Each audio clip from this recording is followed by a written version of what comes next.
What's up, tea drinkers? Who's ready to spill?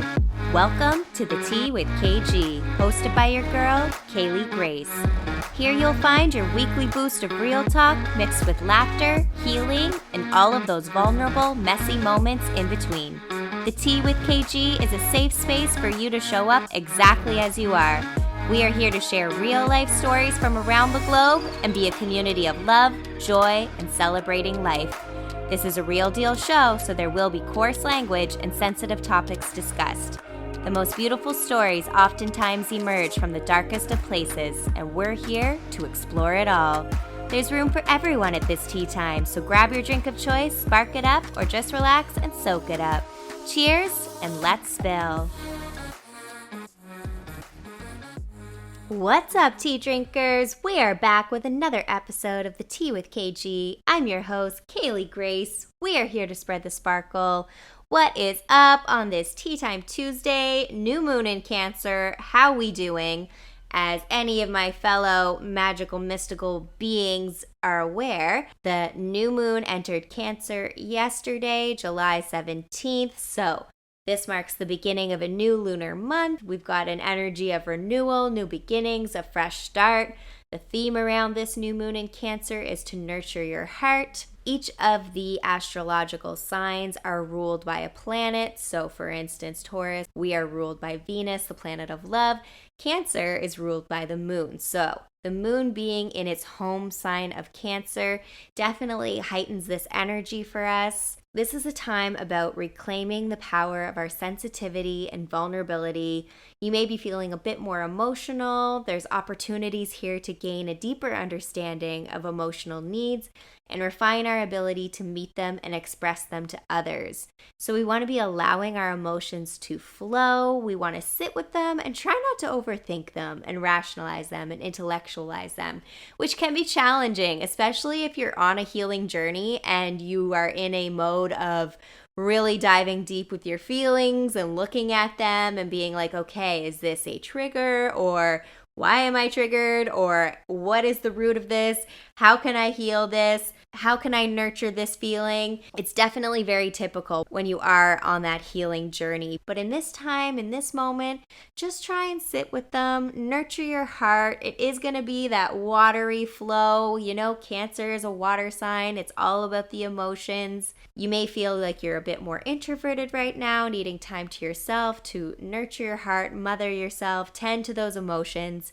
You want to balance the nourishing of your being while also remaining in connection with those around you who you trust, who you love. A good journal prompt during this time would be, what do I need to take good care of my heart? And if you are doing some meditative practices during this time, you can ask yourself that question and just write out whatever comes to your mind. Don't think too much about it, keeping on theme with the feeling of the emotions without trying to rationalize and intellectualize them. The shadow side with this new moon is without that deep emotional connection, sometimes we can feel sad, emotional, shut down. But when you're connecting to those closest to you, you can nurture your heart further, remain in connection with people, but also, feel the feels. We're all about feeling the feels here. So if you do find yourself a little bit more emotionally heightened right now, lean into it, let yourself feel it, nurture your being. It's the new moon in Cancer, so embrace it. Take this time as a new beginning, fresh start. Think about the renewal. You can take some time to yourself and sit with those feelings, do what feels right for you, and you will know the way forward. Whatever energies are surrounding you in this time, just lean in. That's a key thing. It's just lean into it. You're feeling it for a reason, and you can either release and let go if it's the time for that. Maybe you need to lean into it a bit more.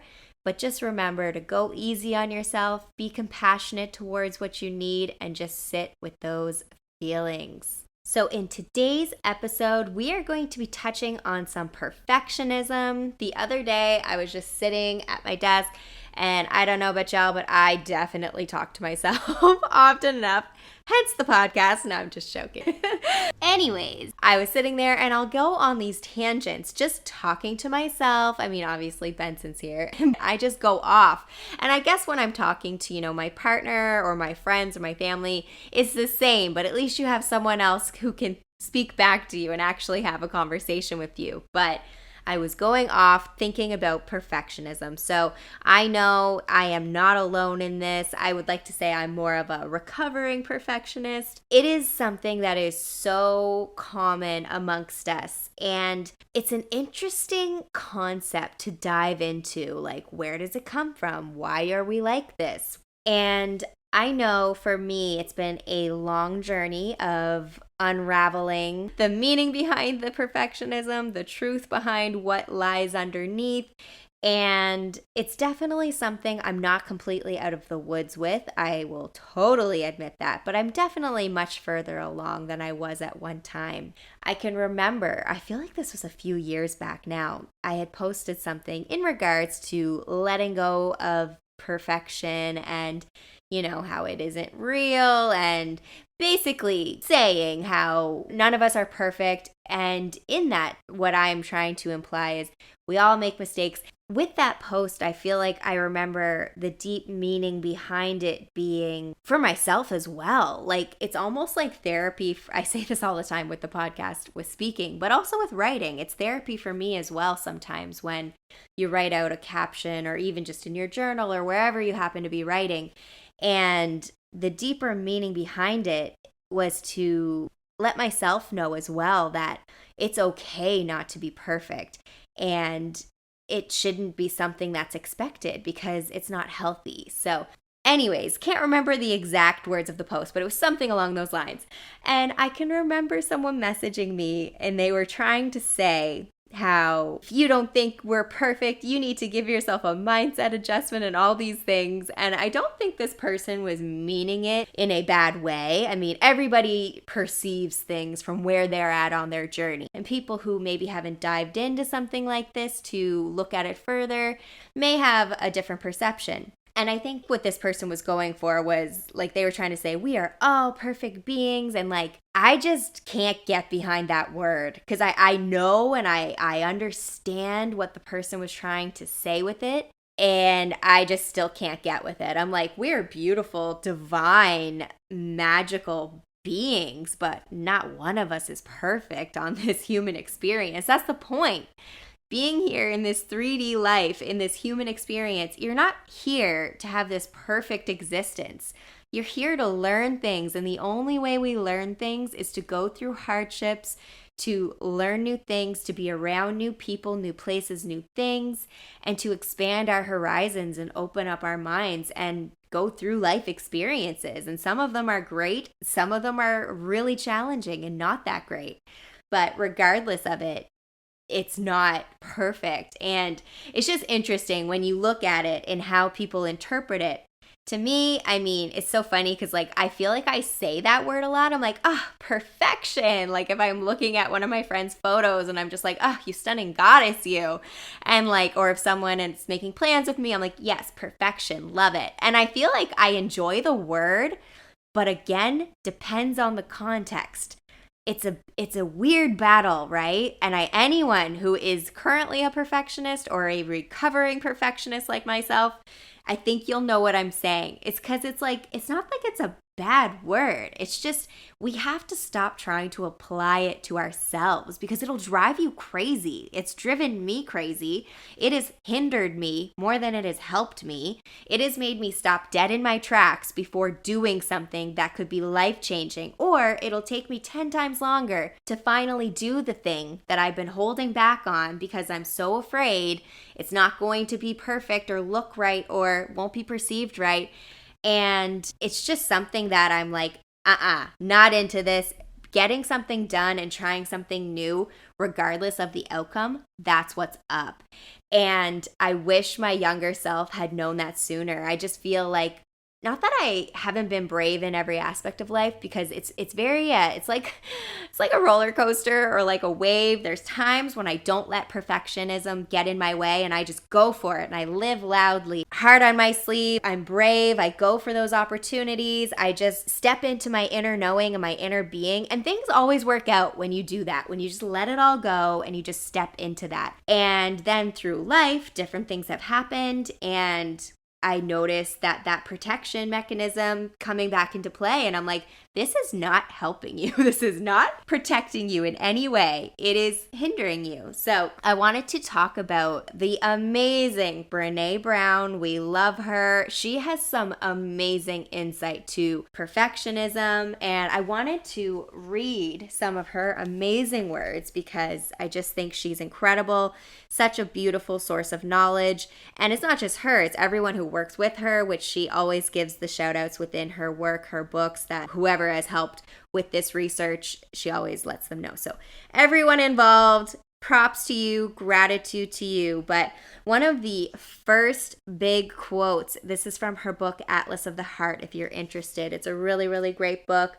It's about mapping meaningful connection and the language of human experience. And Brené Brown, we just love her. We stan her. She is just amazing. So the very first quote is, "Where perfectionism exists, shame is always lurking." And I thought that was really powerful. She goes on to say, shame is the birthplace of perfectionism. Perfectionism is not striving to be our best or working toward excellence.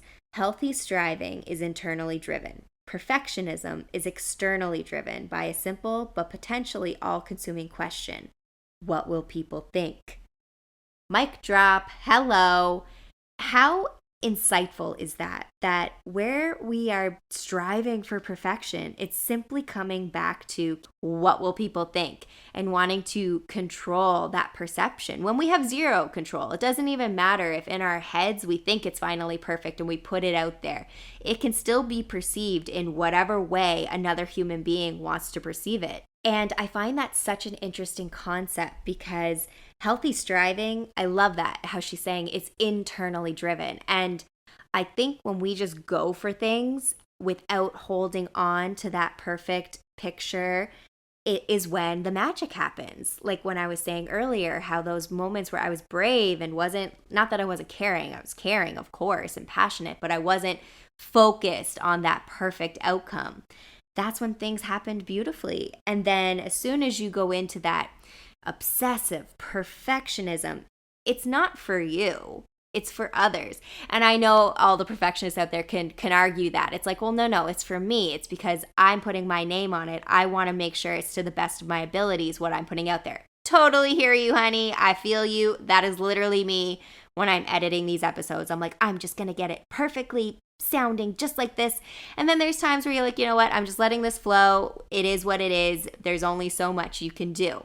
So I feel you on that. But I think what's important to recognize here is that perfectionism, it's a barrier. And when you're in leadership or just in life, achieving a high level, it requires curiosity and looking at mistakes and failures as opportunities for learning. And what did we say earlier? The only way we can grow through this life is to make mistakes, is to learn.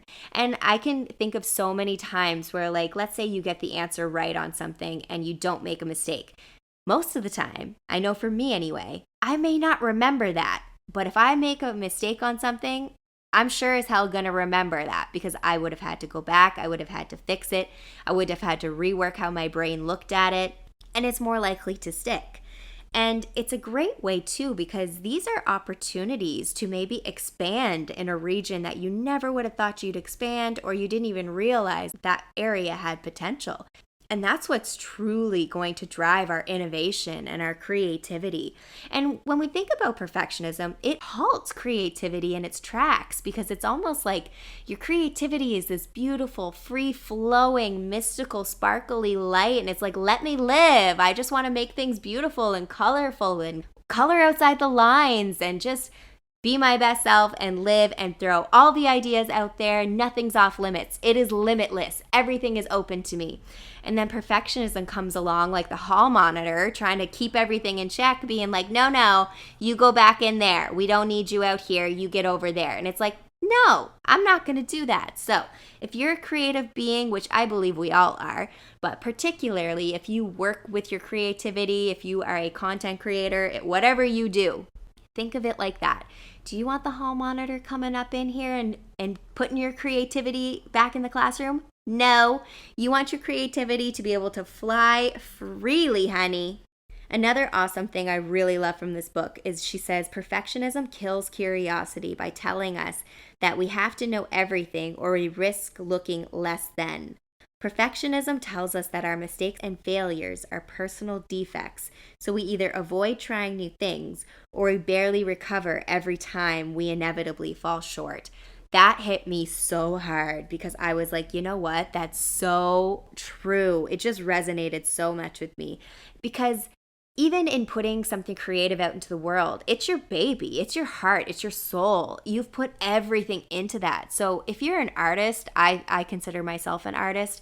I feel like we are such sensitive and emotional beings. Like when we put our art out there, it means something to us and we know where it came from. So that can be challenging when maybe it doesn't meet the expectations you had or it falls short, whatever the case may be. It can feel very personal because you know what you put into that. But when we rework how we view it, it can just be an opportunity of, okay, this wasn't the right time for me to do this. Okay, this wasn't the right way to put this message out there, whatever the case may be. I really loved this as well. Brene, she writes, I write a lot about perfectionism across my books. It's a healthy dose of researcher, heal thyself. I often call myself a recovering perfectionist and an aspiring good enoughist. Okay, I feel like we all need to hear that. I know I said it earlier, definitely a recovering perfectionist here as well, but I love that. Aspiring good enoughness. That's it. Like we have to know when good enough is good enough. And it's exactly like I feel so aligned with Brene right now. It's like exactly what I said earlier, how like doing this podcast or writing or whatever is therapy for me just as much as it is possibly helpful for someone else out there. But it's like Brene says, it's a healthy dose of researcher, heal thyself. Abso-frickin-lutely. Another thing that she talks about is that perfectionism is a self-destructive and addictive belief system that fuels this primary thought. If I look perfect, live perfectly, work perfectly, and do everything perfectly, I can avoid or minimize the painful feelings of shame, judgment, and blame. Preach, mama, preach. I don't know about you, but I can totally get with that. It's totally a way to try and minimize those painful feelings. And if you've been rocked and, like I said, if you're a sensitive soul and you've experienced these, it can sometimes feel like the biggest thing in the world. But the more you know, the more you know. So when we dive into these aspects of ourselves, of life, we can really look at what drives us and why we're doing something. Is it for us? Is it for other people? What's the true meaning behind it? And that's how healing can begin or continue or wherever you happen to be on with your journey. And I mean, self-awareness is always number one. It starts with self-awareness.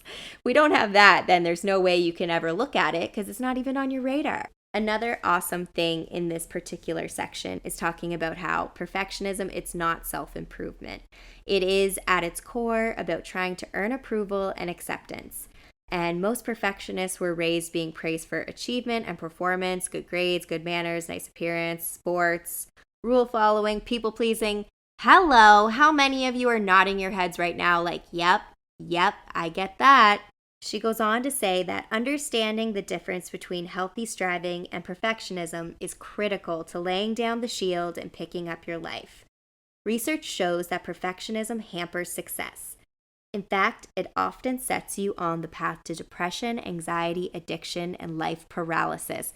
Hello, life paralysis. What did we just say earlier about how perfectionism so often has stopped me in my tracks before doing something, or it takes me 10 times longer because I put off doing the thing that I know I need to do because it's like so overwhelming and it's like it's not perfect yet, or I don't know how to do this and it's not going to look the way I want it to look. And the only way we get better at things is by doing. So it's just such a vicious cycle. Am I right? And like, we want to achieve our dreams. We want to go out there and whatever opportunity is meant for us on our soul path, like we want to be doing that to live our dreams and whatever our happiest version of our life looks like. And that can be so scary, especially if perfectionism is something that you deal with. It can just either take us way longer to get to where we know we're meant to be, or we'll never do it because we never get there. We don't even start. And again, I'm having so many examples flash through my brain right now of even my own life. And it's just really wild to think that really we are, of course, there's external circumstances to life always, but we are the ones in charge of what we do or do not do. And so often it's these belief systems that we've developed that can, of course, help or hinder us in this case. I like when she says here that perfectionism is self-destructive simply because there's no such thing as perfection. One more time for the people in the back, Brene. Perfection is an unattainable goal. Additionally, perfectionism is much more about perception. We want to be perceived as perfect. Again, this is unattainable, and there's no way to control perception regardless of how much time and energy we spent trying. Perfectionism is addictive because when we invariably do experience shame, judgment, and blame, we often believe it's because we weren't perfect enough. So rather than questioning the faulty logic of perfectionism, we become even more entrenched in our quest to live, look, and do everything just right. Feeling shamed, judged, and blamed, and the fear of all these feelings are realities of the human experience. Perfectionism actually increases the odds that we'll experience these painful emotions and often leads to self-blame. It's my fault I'm feeling this way because I'm not good enough. Whew, girl is letting us have it, but in the best way possible. Everything she said is just so true. And it really is such a vicious cycle. And I think, like I said, once we start being aware that we're doing this or that this is not helping our lives, that's the first step to healing and to viewing things in a different light. And I'm really feeling like I said earlier, I was like, I really feel like I need to be hearing this right now because it's really giving me that motivation and that push to just do things that I've been literally putting off for like over a year and just do it. And if it's not perfect, so be it. And I feel like with different things throughout life, like I said, when I've had that mindset of just do it and it's fine if it's not perfect, that's when things flow. And when I take that away and I try to control it too much or make it too this or that, that's when there's resistance. And that's when the flow is like, see ya, too much stress here, not into it. So I am going to just think of that visual I gave you earlier with my creativity, not wanting to be stifled, not wanting to be told what to do by the perfectionist hall monitor. We are not here for it, honey. You go away. We don't need you here. So I hope some of those words resonated with you today. Like I said earlier, this book, it's called Atlas of the Heart. If you're curious about Brene Brown, she's absolutely incredible.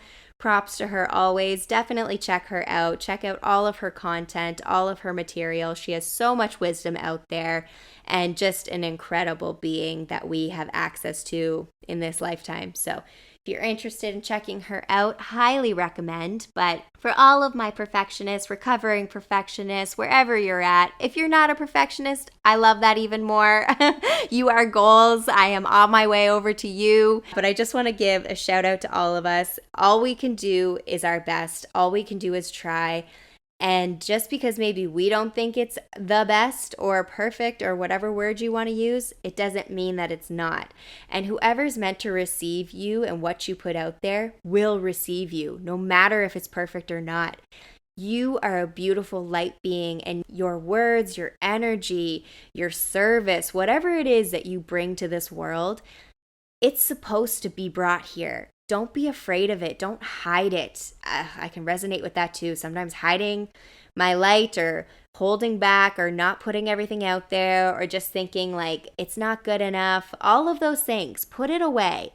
Whatever you're putting out there, it is enough and it is amazing and you are helping someone. You are being of service to this world, and that's how we spread that beautiful energy. That's how we keep the compassion and the empathy flowing. And that's how we try and regain some balance within this world so we can have a better flow, a better existence where we remember what's actually important in this world, which is being kind to each other, compassion, empathy, openness, understanding.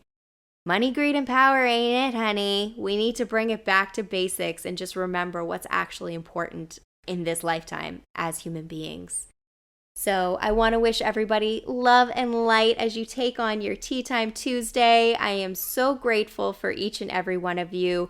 If you want to check us out on social media, head on over to The Tea with KG on Instagram and Facebook. If you're on YouTube, the channel is just called Kaylee Grace. Go subscribe, turn on that bell for all the notifications. You'll never miss another video that we put out. If you're listening via podcast platform, give us a review. Love hearing your thoughts.